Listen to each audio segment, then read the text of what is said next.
All right, here's a question I've been thinking about.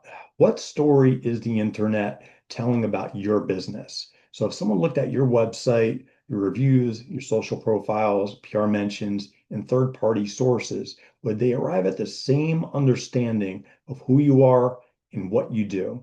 So I ask this because many of the presentations I saw last week at SEOFOMO and SMX Advanced touched on different pieces of this exact challenge. So Beth Nunnington talked about how consumers experience brands in fragments across multiple platforms. Grant Simmons discussed defining entity relationships and core topics. Martha Van Berkel focused on ensuring systems receive accurate information about organizations.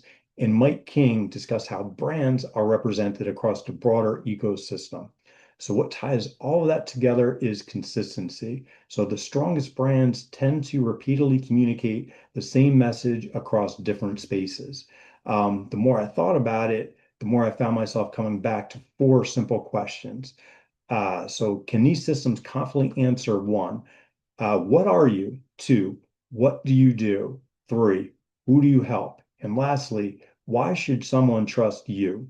So if your website says one thing, your reviews another, and third-party sources describe you differently, it becomes much harder for both people and machines to confidently understand your business.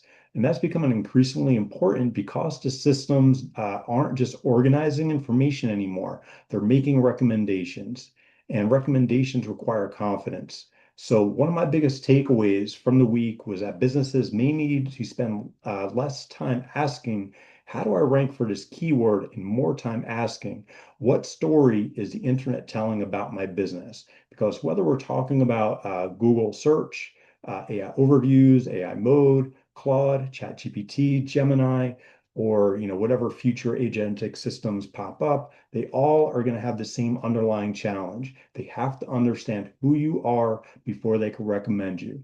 So I go much deeper into this in my article on the major themes coming out of SEO FOMO and SMX Advanced 2026, and I'll link to it in the comments below.